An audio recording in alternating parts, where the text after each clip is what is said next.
Ryan Reynolds here for, I guess, my 100th Mint commercial. No, don't. No. I mean, honestly, when I started this, I thought I only have to do like 4 of these. I mean, it's unlimited premium wireless for $15 a month. How are there still people paying 2 or 3 times that much? I'm sorry, I shouldn't be victim blaming here. Give it a try at mintmobile.com/save. Whenever you're ready. $45 upfront payment equivalent to $15 per month. New customers on first 3-month plan only. Taxes and fees extra. Speed slower above 40 gigabytes. See details. Okay, I have to tell you, I was just looking on eBay where I go for all kinds of things I love, and there it was. That hologram trading card. One of the rarest, the last one I needed for my set. Shiny like the... designer handbag of my dreams. One of a kind. eBay had it, and now everyone's asking, ooh, where'd you get your... windshield wipers. eBay has all the parts that fit my car. No more annoying... just beautiful... Whatever you love, find it on eBay. eBay. Things people love.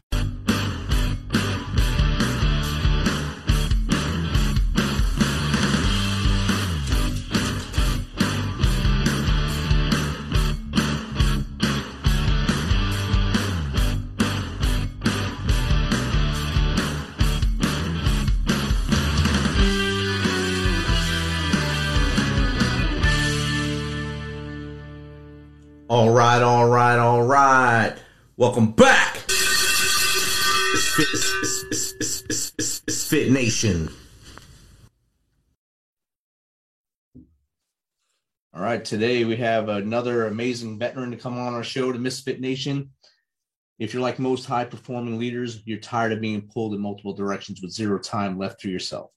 As a certified Proctor Gallagher coach, our next guest has and 27-year military leader helps high performers live empowered, fulfilling lives, all while achieving their highest potential. She helps leaders focus on what really matters so they can stop feeling out of control, become more effective with their time, and spend more time discovering and doing what they love. So let's welcome to the show, Laura Noel. How are you, Laura? I'm doing well. Thanks so much for having me. I'm excited to be here.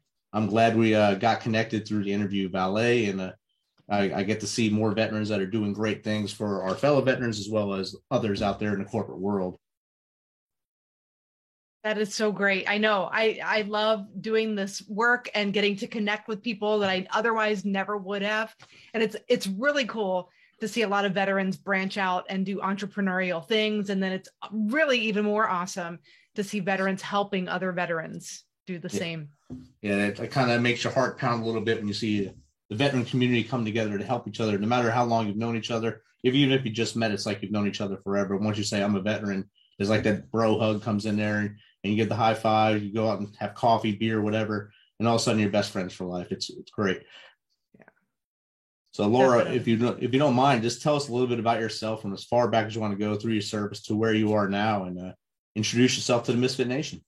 All right. Well, nice to meet everybody virtually. I've been in the service. I retired in 2017. I was in the Air Force for really just a few days, under 28 years. So a long time. I was a radar scope operator. I was a vocalist in the band manager. And then before I retired, I was an honor guard and a commandant of a leadership school before I retired. So a lot of different careers within a larger career context. But toward the end of my career, I really loved teaching leadership and helping people connect with one another, helping people get other ideas from other people and the people on their team so that they could make their team stronger.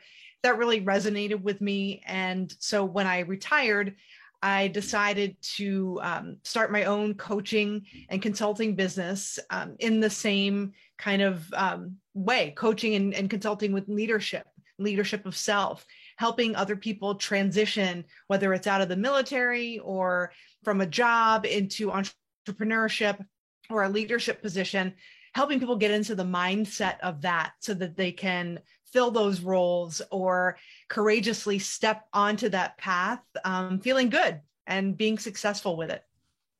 Well, definitely. And you mentioned transition. I think with the multiple different positions you held in the Air Force, that helped you to kind of get ready for the leap once you took off the boots and the uniform to go into this side of the world, to your adult job, I guess is what I called it when I got out of the military. Now I have to find a grown-up job. And I think, how was your transition from that day when you finally said, this is it, to where you are now? Well, first, you just highlighted something that I never thought of. And it just makes me think of how, when we're in the military, we often take for granted the experiences we have, and we don't place value on them as much. And then when we transition into the civilian world or into the corporate world, sometimes we downplay some of the experiences we've had because we don't know how they translate. So you just said, I never thought of it, that I transitioned. I had a career of transitioning and didn't even realize I did it. And yeah, I think that did help me transition ultimately from being a military member, career military member, to starting my own business. But I deliberately worked on that mindset for, a few years prior to actually making that leap. I meet a lot of veterans who, just like me, we're using our education benefits and we're going to school and we're saying, what do I want to be when I grow up? What's my adult job going to be? And so, like a lot of people, I was struggling to find my purpose. And the cool thing about being in the military is you can switch jobs, but you don't lose your place, so to speak. You're still progressing through the ranks. So I got to try a lot of different things, but I was still searching and getting degrees and certifications. But probably around 2016, one of my certifications was in yoga. I was teaching yoga. So very random. And I was at the schoolhouse teaching it to my friends and colleagues.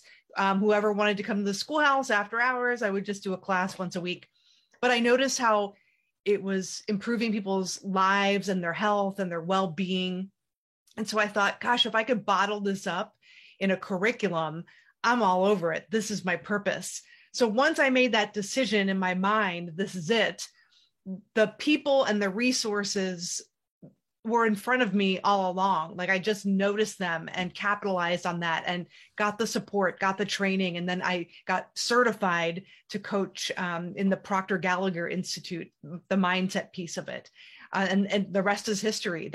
So it made my transition a lot smoother because I was already, a big component of what I was coaching was building a self-image of the person you want to become and living as that person now, even though you don't physically have the things yet and you haven't manifested the career yet, you still want to, like, even in the service, if you are going to be a senior master sergeant, act like one now and see yourself as one now. And you'll get there. And so the same concept is true when you're transitioning. So that was an aha for me, and that made my transition a lot more smooth. And that's awesome. Now to go from yoga instructor and then into what you do now, that's amazing. Yeah. That kind of leads into the name of your site, Stretching to Success. Yoga is basically controlled stretching. It's a great practice to help you relax in the morning, night, whatever time of the day you need that meditation to get you going. Me, usually I fall down and I do something and hurt myself doing yoga, but it's because I try to do it by myself. Yeah, so you need that instructor. You need somebody guiding you.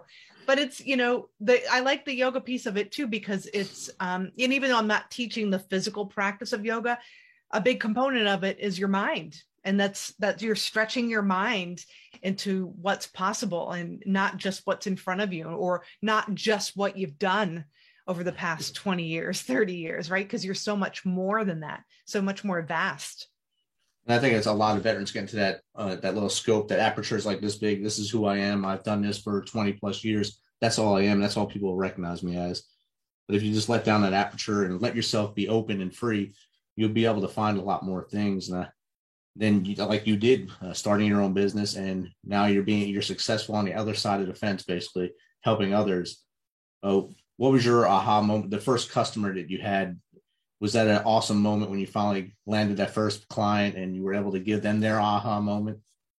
Oh my gosh. Yeah. I was really determined, and I hired a coach very early on. Like when I was getting certified in the curriculum, but a couple of months later, I enrolled in one of their kind of think tank events at the Proctor Gallagher Institute. And then I invested more to actually work with Bob Proctor.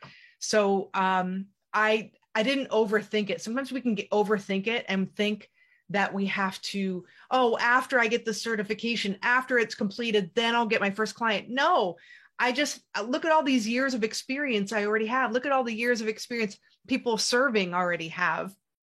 I just need to be far enough ahead in my coaching to be able to lead somebody else through this process.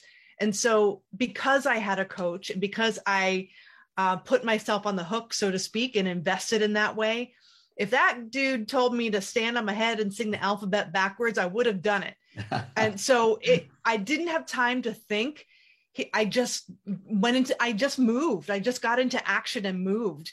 And before you know it, I was picking up the phone, even though I was scared to death, and saying, hey, I'm working through this material. It's been really transformational for me.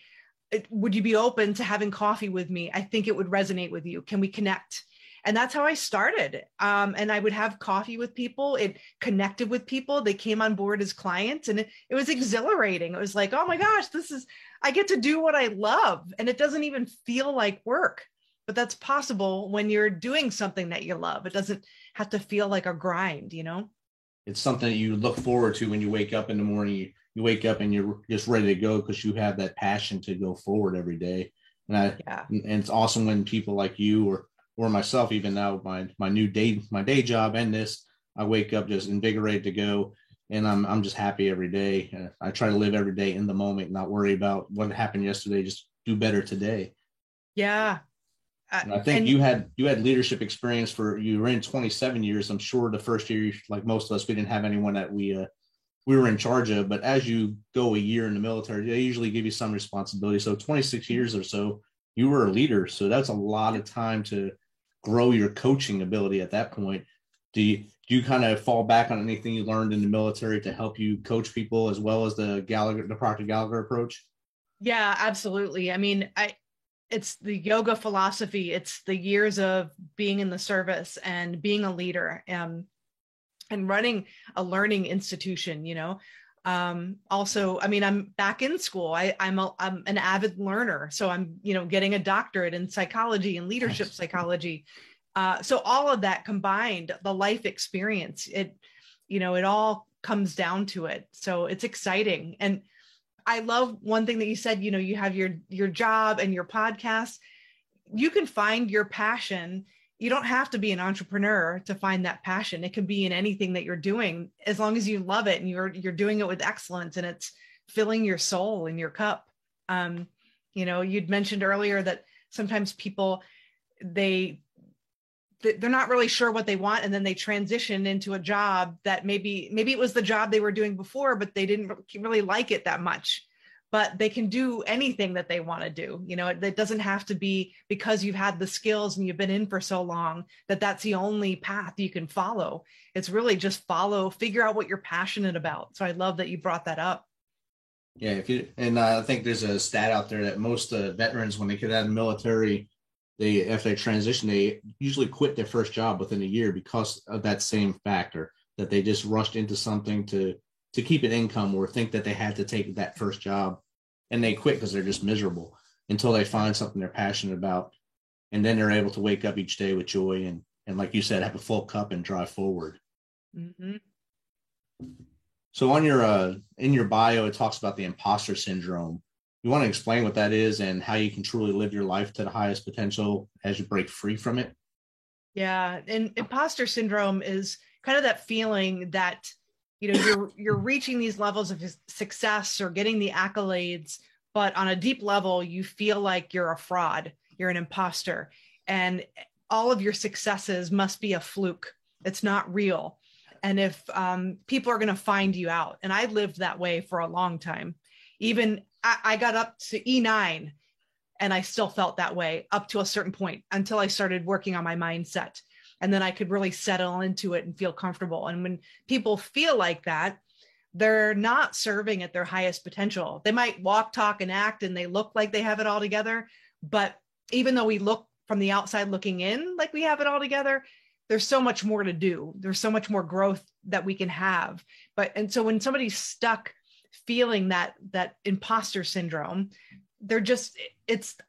that feeling of not feeling fulfilled because you're not standing in your true power. So building a mindset around who you want to become, getting a clearer image in your mind of, what do you want your life to look like?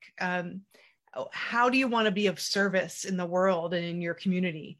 How does it feel being of service? How do you want to feel every day that when you wake up? How do you want to feel about yourself? And so you kind of write the script of you. And every day you take steps toward being that person. I tell people all the time, if you have your dream home, that's a part of your vision and your lifestyle. And, maybe getting a decoration that resembles that home and the decor that you would have, but putting it in your office now, so that you can feel like you're living in that space right now. So that's what I mean by writing the script of you and then becoming that person. That's one way that you can overcome that imposter syndrome too. Awesome. And I like that you said that even as an E9, you still had to think that you were not really doing the right thing, or someone was going to call you out on something at that time. And that shows that at any time it can happen to anybody, that when your mindset is not positive enough to show that you're strong enough to do things, it could break you and make you think that you're not doing the right things. Yeah. It's interesting because I have always been a type A kind of overachiever. So I was always leading different events and different organizations and doing the right things and with other leaders, but inside I was miserable. And so I would push myself to exhaustion because I always felt like it wasn't enough. I wasn't doing enough. So, and it just really ate at my soul. And it wasn't until you can't escape you. You have to do the inner mental work and get to the point where you believe that you're enough. And you are. We all are. Definitely. And I experienced it myself on my fourth deployment. I had all negative thoughts on my fourth deployment because most of my buddies that I lost were on their third or fourth deployment. So I just knew I went to the well too many times. So if I'm going on my fourth time, this is it for me. So I had this whole negative connotation when I was going. And it took one of my soldiers basically slapped me in the head saying, "Hey, Sergeant, you got this. You're not that person. You're way better than that person. Stay strong." Well, that slapping and me getting wounded as soon as I got in country, that helped too. And that just shook me out of it and brought me right back to where I should be, with a positive mindset and strong growth mindset and move forward.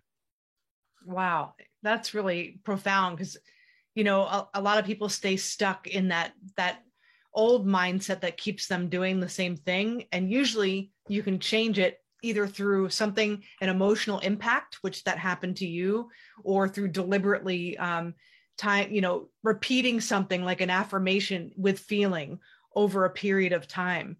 Those are the two ways that we can kind of change those deep rooted beliefs in our, subconscious mind that kind of move us into everyday behavior and action. So that's a really profound story. Thank you. I know you said you're a lifetime learner and you always took advantage of the Air Force or the military tuition assistance that they can help you get your degrees and stuff. And a lot of people don't do that, which is it just drives me wild that they don't do it, because it's free education. You don't have to tap into your GI Bill. You can get it the whole time you're in the military. And then when you get out, like you're doing now, going for your doctorate, do you feel that knowing more equates to doing more, or do you have to actually do both in order to become successful? Yeah, it's interesting. I don't think knowing more means that you'll do more. I think there's a lot of people out there who have advanced degrees like dripping off their business card and they're just not making it happen. And then you have people who don't have those advanced degrees, but yet everything they do just, turns to gold. It's their mindset. That's the differentiating factor here. Yes, you need the requisite skills to do what you want to do.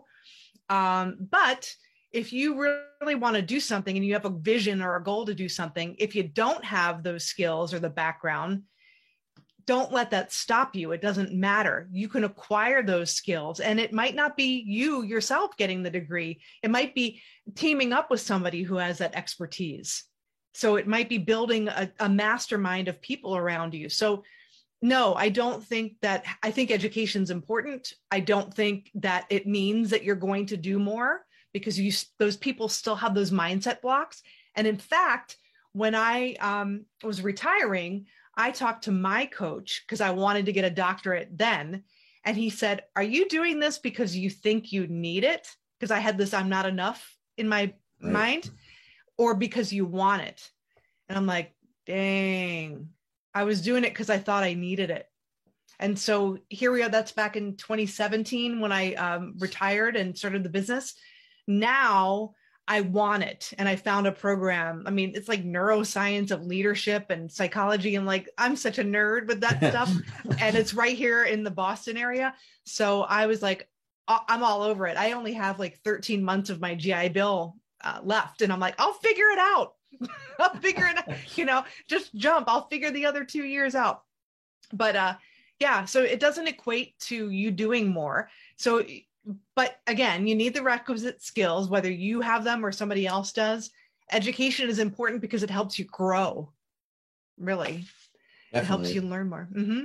Now, like how you said that you went to your coach and he asked you, or he or she asked that question of, do you want it or do you think you need it? And a lot of people think that they do need it because they look at, say they're getting out, they look at the job site and it says preferred prerequisites or whatever, PhD or master's in this. But they don't realize that they have 20 years of experience also that can equate to either one of those and probably be smarter than the people that are actually reading the books, because most of them never talk to people. They just research. They just look at words all day and they don't have a lot of that social interaction where a leader in the military, you're face to face with people every day. You're learning on the fly. You're learning to be a leader. You're learning how to coach, teach, mentor the whole time. Do you think that's part of the thing too? A lot of people get hung up on, they read that saying they need that PhD and they don't realize that they already have that same knowledge. Oh yeah, definitely. That's absolutely a block for them. But I think if you believe in yourself and you look at the skill set that they're looking for and you can equate that to experiences you've had, I mean, I think that person would be a much stronger candidate than somebody that simply has the degree, but then doesn't have any experience, or they don't have the confidence, or the belief in themselves. Exactly. And I got my bachelor's degree, the January before I retired from the military. So January 2015, I finally got my bachelor's degree, which I started before I even joined the Army. And just because I thought I had to go to college, my dad said it was better for me to go to college. I tried it. It just wasn't right. I went in the Army. So 22 years later, I finally got my degree. And then I waited a couple of years and I started my master's. And I was in Georgetown with a bunch of young kids. I say kids because I was an old man by that point, but in the class, but all of them are just straight. Every year has been school since they were in kindergarten, all the way through up to their master's with no real life experience. So every time we do a discussion or a posting, I'd feel like I was just saying things that were logical, but they would not get it. And it was really frustrating for a while until I realized that divide between the schooling, the academia, and life learning. Yeah. Life learning and in school, we're not taught how to make decisions or how to shift, your mindset and to transition like we do. Like we talked about earlier, like we take it for granted, but that a lot of people can't do that, but we do that in this kind of career. So right. Those are life experiences that are important. You have to be able to have those skills and in any business, in any organization. And I think it really helps most veterans as they do transition, especially the ones that now are a lot more going into the entrepreneurial field. I call them vetrepreneurs. I've had a lot on my show, and a lot of them are very smart with what they're doing. They have awesome products, and they're getting it out there. Some of them are going through Bunker Labs, going through the boot camp at Bunker Labs to try to get sponsored or help with their business growth. And others are just doing it on their own through social media. And I see this, and I said 20 years ago, you couldn't do this because we didn't have that. Now you have an opportunity, and you guys are taking advantage of it. It's amazing to see the new vetrepreneurs grow up. Have you seen any of them come through you? I've seen some come through me, yeah, and start businesses or grow their businesses. So that's always a wonderful thing to see. And to see them honor their service, but also realize that they are not their service. They're like, there's so much more to them than an important part of their life that they've participated in, that they can identify with their service, but they're much bigger than that too. Exactly. I think that they sometimes they just have a vision of what they want to do, and they push forward it, and they try to realize that their potential through grit or through the perseverance, and not just because they were an underwater torpedo mechanic in the Navy or in-flight missile mechanic in the Air Force. They're able to do things based on what they really are passionate about and move forward. Do you think it's easier to achieve your visions by just using passion, or do you need grit and potential? I think you need persistence. I think, yeah, you know, and if you're just using grit, I mean, in my career, by the time I hit a tipping point where I was looking for personal development, where I was successful, I got promoted really quick, the last couple of ranks, but inside I was miserable. I was using grit to do the things, to get promoted, to study the book, to do everything, to run the marathons and lead the groups. And I was exhausted and miserable. And when I started my business, I started to use grit again. And then I started to get scared and resent my business. What am I doing? I left this career and commuting and all of that stuff, and I want freedom and time freedom. And I'm in the grind again, using all the grit. My mentor initially told me to talk to 2 people a week,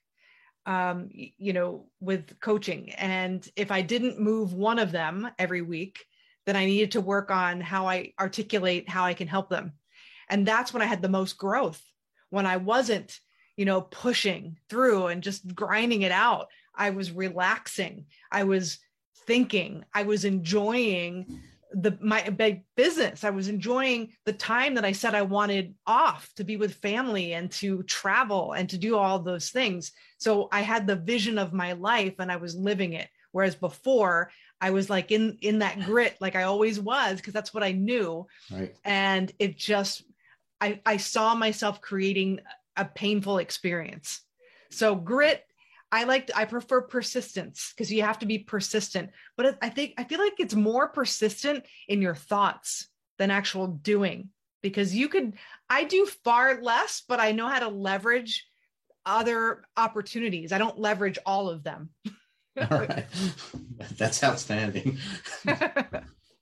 So if one of the listeners out here wants to become a coach like you, or even just wants to start a business, what kind of tips would you give them as they start out?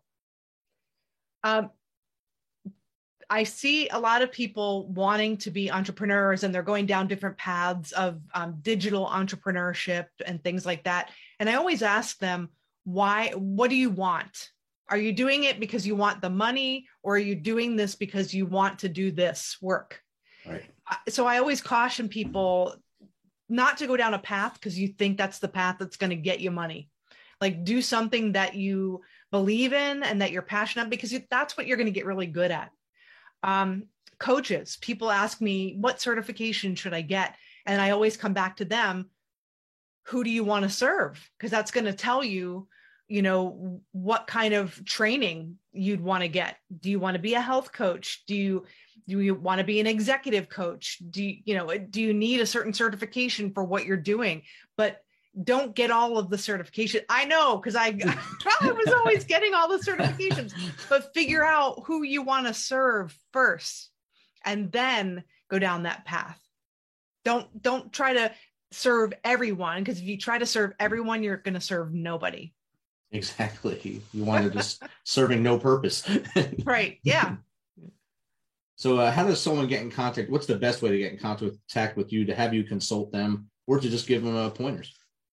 Yeah. So you can just find me on my website. It's stretchintosuccess.com. And so there's a contact me button. You can also find me on LinkedIn, Laura Noel, and just message me there as well. And we'll get into a conversation. And then, if it feels like the right thing, we can get on a call and have a conversation. Awesome. Thanks again, Laura, for taking some of your time to join us here on the Misfit Nation. I look forward to a great success from you in the future and possibly having you back on next year or so to see where we are. Oh, I would love that. Thank you so much. It's been a pleasure. Awesome.